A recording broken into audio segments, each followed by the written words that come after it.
கேட்கும் அளவிற்கு அவர்களுக்கு துணிவு வந்து விட்டதா? அமெரிக்காவிற்கும் ஜெர்மனிக்கும் நான் எச்சரிக்கை விடுகிறேன். என்னுடன் மோதி பார்க்க. பேச்சுரிமை சேனல் நண்பர்கள் அனைவருக்கும் வணக்கம். இன்னொரு 25 வருடங்களுக்கு காங்கிரஸ்காரர்களுக்கு வேலை இல்லை, சத்தியமூர்த்தி பவன்லேயோ தமிழகத்திலேயோ வேலை இல்லை என்று தமிழக காங்கிரஸ் கட்சியினுடைய தலைவர் செல்வ பிறந்தகை அவர்கள் வெளிப்படையாகவே பிரஸ் மீட்டில் சொல்லிட்டார். அவர் இன்டைரக்டாக என்ன சொல்லியிருக்காரு, அதனுடைய விளைவுகள் என்ன அப்படின்னு தான் பார்க்க போகிறோம். இது வாய்ஸ் ஆஃப் தமிழ் வழங்கும் பேச்சுரிமை சேனலை சப்ஸ்கிரைப் பண்ணுங்கள், மறக்காமல் பெல் பட்டனை அழுத்துங்க. சத்தியம் தொலைக்காட்சிக்கு கொடுத்த ஒரு பிரஸ் மீட், அதில் சத்தியம் தொலைக்காட்சி மிக தெளிவாக செல்வ பெருந்தகை அவர்களுடைய கருத்துக்களை அப்படியே சொல்லியிருக்காங்க. அவர் அப்படியே வெளியிட்டிருக்காங்க. இன்னும் 25 ஆண்டுகளுக்கு திமுக தலைமையிலே தான் தமிழகத்திலே கூட்டணி, காங்கிரஸ் கூட்டணி. அப்புறம் இன்னும் எதுக்கு கட்சியை நடத்திக்கிட்டு இருக்கிய? சத்தியமூர்த்தி பவனுக்கு ஒரு பூட்டை போட்டுற வேண்டியதானே, வேற வேலை இருந்தா பாருங்கப்பா அப்படின்னு சொல்லிட்டு அனுப்பிட வேண்டியதானே. அதனால காங்கிரஸ் தொண்டர்கள்லாம் என்ன, காங்கிரஸ் தொண்டர்கள் தலைவர்கள் எல்லாம் என்ன செய்ய வேண்டும் என்று செல்வ பெருந்தகை நினைக்கிறார் என்றால், இன்னும் 25 வருடங்களுக்கு திமுக கூட்டணியிலே தான் இருக்க போகிறோம். இங்கே பவன் பக்கம் வந்துடாதீங்க, சத்தியமூர்த்தி பவன் பக்கம் நல்ல திண்டுக்கல் பூட்டா போட்டு பூட்ட போகிறேன். அதனால் திமுக காரர்களுடைய வீடு வாசலுக்கு போய் அங்கே போய் முறைவாசல் பண்ணுறது, கோலம் போடுறது, வாசல் தெளித்து கோலம் போடுறது, அவர்கள் புறப்படுகின்ற பொழுது ஒத்து ஊதுறது, ஜால்ரா தட்டுறது, முடிந்தால் பல்லக்கு தூக்குங்கள் என்று செல்வ பெருந்தகை சொல்லாமல் சொல்லியிருக்கிறார். அவர் இன்னொரு விஷயத்தையும் சொல்லியிருக்கிறார். அது என்ன தெரியுமா? 25 ஆண்டுகளுக்கு மட்டுமல்ல, இனிமேல் என்றைக்குமே அஇஅதிமுக தமிழகத்திலே ஆட்சிக்கு வர முடியாது என்று செல்வ பெருந்தகை சொல்லுகிறார். அஇஅதிமுக ஆட்சிக்கு வர முடியாது, அஇஅதிமுகவை ஒழித்து கட்டிவிட்டு பாரதிய ஜனதா கட்சிக்கு தானே அதுதான் வரப்போகுதுன்னு தானே சொல்லிக்கிட்டு இருக்காங்க. இவர் அதிமுகவை இவர் ஒழிக்க வேண்டிய அவசியம் இல்லை. காங்கிரசுக்கு நேரடி எதிரி யார்? காங்கிரஸ் கட்சியினுடைய ஜென்ம பகைவன் யார்? காங்கிரஸ் கட்சியை குழி தோண்டி புதைப்பதற்கு ஆர்வமாக வேலை செய்து கொண்டிருக்கின்ற கட்சி யார்? நின்று கொண்டு தயாராக அதிமுகவை ஒழித்து கட்டுவதற்கு நிற்கின்ற கட்சி யார்? பாரதிய ஜனதா கட்சி. அதிமுகவை அப்படியே விழுங்கி ஏப்பம் விட்டுவிட்டு அவன் என்ன செய்வான்? காங்கிரஸ் கட்சிக்கு கல்லறை கட்டுவான். காங்கிரஸ் கட்சியை இருக்கிற கொஞ்ச நெஞ்ச கட்சியையும் குழி தோண்டி புதைக்கிறதுக்கு அவன் தயாராக நின்றுகிட்டு இருக்கான் பாரதிய ஜனதா கட்சி. அதிமுகவை ஒழித்து விட்டால் அந்த இடத்துல பாரதிய ஜனதா கட்சி வரும் என்று எல்லோருக்குமே தெரியும். அப்படியானால் செல்வ பெருந்தகையுடைய எண்ணம் என்ன என்பதுதான் நாம் எடுத்து வைக்கின்ற கேள்வி.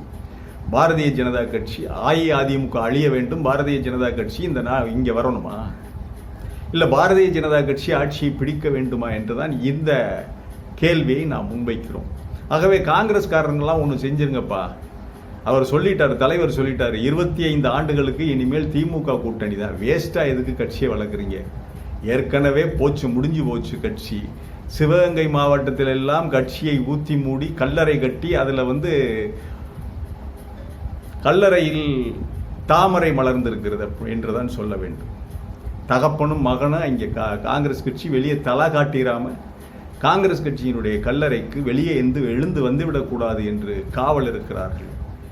இப்பொழுது தமிழ்நாடு முழுவதற்குமே காங்கிரஸ் கட்சிக்கு கல்லறை கட்டுகின்ற, சவக்குழி தோண்டுகின்ற வேளையிலே செல்வ பெருந்தகை இறங்கி இருக்கிறாரா என்றுதான் நாம் கேட்க வேண்டியிருக்கு. அதிமுக யாரு? கடந்த பல வருடங்களுக்கு முன்பு காங்கிரஸ் கட்சியோடு கூட்டணி வைத்திருந்ததா இல்லையா?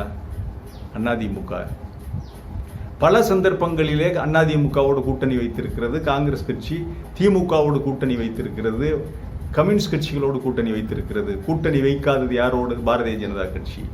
யார் எதிரி? பாரதிய ஜனதா கட்சி. இந்த சாதாரண அரசியல் அறிவு கூட இல்லாமல் இவர் பேசுவது யாரை திருப்திப்படுத்த? இல்லை ஸ்டாலின்கிட்ட இருந்து என்ன கிடைக்கிறது? அப்படியானால் சவுக்கு சங்கர் சொன்னது சரிதானே? சவுக்கு சங்கர் என்ன சொல்லியிருந்தாரு? சவுக்கு சங்கர் சொல்லியிருந்தது, இந்த சென்னை மாநகராட்சியில் கழிவுகளை அகற்றும், மனித கழிவுகளை அகற்றும் தொழிலாளர்களுக்காக மத்திய அரசு வாங்கி கொடுத்த வாகனங்களை பினாமி பேரில் கிட்டத்தட்ட 300 வாகனங்களை பினாமி பேரில் போட்டு செல்வப்பெருந்தகை வாங்கிவிட்டார். வாங்கி அவருடைய ஆளுகளுக்கு கொடுத்து அந்த பராமரிப்பு செலவை வாங்கி கொண்டிருக்கிறார். அதுவே மாதம் ஒன்றுக்கு 2-3 கோடி ரூபாய் வருகிறது என்று சொன்னாரா இல்லையா? அப்படியானால் இந்த செய்தி உண்மைதானே? திமுகவிற்கு தேவையில்லாமல் இப்பொழுது செல்வப்பெருந்தகை வெண்சாமரம் வீசுகின்றார் என்றால் அதனுடைய அர்த்தம் இப்படித்தான் புரிந்து கொள்ள வேண்டும். சவுக்கு சங்கர் சொன்னது சரிதான். ஆக 25 ஆண்டுகளுக்கு இனி காங்கிரஸ் கட்சி திமுகவுக்கு பல்லக்கு தூக்கும், வெண்சாமரம் வீசும். ஏற்கனவே இருந்தவர்கள் எல்லாம் கடைசியாக முதிய தலைவர்கள் எல்லாம் விடைபெற்று விட்டார்கள். இப்பொழுது புதிதாக யாரும் காங்கிரஸ் கட்சிக்கு வருகிற மாதிரி நமக்கும் தெரியவில்லை. அண்ணாமலை ஒரு பக்கம், சீமான் ஒரு பக்கம் என்று இளைஞர்களை போட்டு அவர்கள் எல்லாம் இளைஞர்கள் மத்தியில் மிக பம்பரமாக வேலை செய்து அவர்களை எல்லாம் இழுத்துக்கிட்டு இருக்காங்க. காங்கிரஸ் கட்சிக்கு புதிதாக யாரும் ஆள் வந்து சேரவில்லை. சேர்கின்ற அளவிற்கு காங்கிரஸ் கட்சியினுடைய செயல்பாடுகளும் இல்லை. இது ராகுல் காந்திக்கு தெரியுமோ தெரியாது. ஆனால் இதுதான் உண்மை நிலை. இனி செயல்படுவதற்கு காங்கிரஸ் கட்சிக்கு தெம்பில்லை. காங்கிரஸ் கட்சி கோமான்ஸ் நிலையில் இருக்கிறது. இதைத்தான் வெளிப்படுத்தி இருக்கிறார் செல்வப்பெருந்தகை. 25 ஆண்டுகள் ஆகும் இந்த கோமாவிலிருந்து காங்கிரஸ் கட்சி விடுபட்டு எழுந்து நிற்பதற்கு இன்னும் 25 ஆண்டு காலம் ஆகும் என்று செல்வப்பெருந்தகை சொல்லாமல் சொல்லியிருக்கிறார். அப்படியானால் காங்கிரஸ் கட்சி கோமாவில் இருக்குது. எழுந்து நிற்பதற்கே 25 வருடம் ஆகும். அப்படியானால் காங்கிரஸ் கட்சியை திமுக தூக்கி சுமக்க போகிறதா அவருடைய கூற்றுப்படி? அல்லது காங்கிரஸ்காரர்களுக்கு வேறு வேலை இல்லை, திமுகவுடைய பல்லக்கை 25 ஆண்டு காலம் தூக்கித்தான் சுமக்க வேண்டும் என்று செல்வப்பெருந்தகை சொல்லுகிறாரா? நமக்கு தெரியாது. அதிமுகவுடைய தலைவர் எடப்பாடி அவர்கள் மிக சாதுரியமாக செயல்பட்டு எவ்வளவு பாரதிய ஜனதா கட்சியினுடைய கூட்டணியை தவிர்க்க முடியுமோ அப்படியெல்லாம் செயல்பட்டு கொண்டிருக்கின்ற பொழுது இப்பொழுது செல்வப்பெருந்தகை என்ன செய்திருக்க வேண்டும்? திமுக லைன்ல இருந்து விடுபட்டு அதிமுகவுக்கு ஆதரவாக பேசியிருக்க வேண்டும். உங்களுக்கு கதவு திறந்திருக்கிறது, எங்களுடைய கதவு என்று சொல்றதுக்கு உங்களுக்கு யோகியதை இருக்கா? அஇஅதிமுகவுடைய அழிவிலே பாரதிய ஜனதா கட்சியின் வளர்ச்சியை இந்த செல்வப்பெருந்தகை விரும்புகிறாரா என்பதுதான் நாம் முன்வைக்கின்ற கேள்வி. காங்கிரஸ் தொண்டர்களுக்கு நாம் முன்வைக்கின்ற கேள்வி. அஇஅதிமுக அழியும், அஇஅதிமுக இனிமேல் உயிரோட்டமே இல்லை, அஇஅதிமுக தமிழகத்திலே வளரவே முடியாது, ஆட்சிக்கு வரவே முடியாது என்று சொல்லுகிறார் என்றால் செல்வப்பெருந்தகை யாரை தூண்டி விடுகிறார்?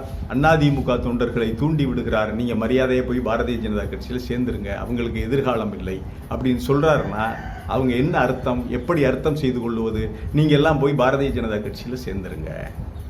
அப்படியானால் பாரதிய ஜனதா கட்சிக்கு ஆள் பிடிக்கிற வேலையை, கூட்டம் சேர்க்கிற வேலையை தமிழ்நாடு காங்கிரஸ் கட்சியினுடைய தலைவர் செல்வப்பெருந்தகை செய்கிறாரா? இதுதான் நம் முன்னே உள்ள கேள்வி. இதைவிட விரிவாக விளக்கமாக வளவள என்று பேச தேவையில்லை. ஒன்று, காங்கிரஸ்காரர்கள் இனிமேலும் இவர் பேசுவதை சகித்து கொள்ள வேண்டுமா? இல்லாட்டினா ஒரே வழி, சத்தியமூர்த்தி பவனுக்கு பெரிய பூட்டா போட்டுட்டு போய் வேற வேலை இருந்தா பாருங்கப்பா. ஒவ்வொரு மாவட்டத்திலேயே முடிச்சுட்டு வந்துட்டாங்க காங்கிரஸ் கட்சியை. இருந்த கொஞ்ச நெஞ்ச ஆதரவுகளையும் இளைஞர்களையும் அண்ணாமலை கூட்டிட்டு ஓட்டிட்டு போயிட்டாரு. அவருடைய செயல்பாடு பரபரப்பதெல்லாம் நம்ம ஏற்றுக்கொள்ளத்தான் வேண்டும். அண்ணாமலையுடைய பரபரப்பான அரசியலை உற்று கவனிக்கின்ற ஏராளமான இளைஞர்கள் அவர் பின்னால போய்கிட்டு இருக்காங்க.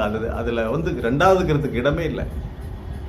இப்படியெல்லாம் பேசி கொண்டிருந்தால் அப்புறம் இளைஞர்கள் அங்கேதான் போவாங்க. 25 ஆண்டுகள் திமுக கூட்டணி தான் என்று சொன்னால் காங்கிரஸுக்கு யாராவது வருவாங்களா? புதிதாக இளைஞர்கள் யாராவது வருவார்களா? 25 வருஷம் கழிச்சு பார்ப்போம் அப்படின்னு போயிடுவான்ல. ஆகவே காங்கிரஸ் கட்சிக்கு யாரும் வந்து சேராதீர்கள் இளைஞர்கள் என்று செல்வப்பெருந்தகை சொல்லுகிறார் என்றுதான் நாம் இந்த அவருடைய கருத்தை எடுத்துக்கொள்ள வேண்டியிருக்கிறது.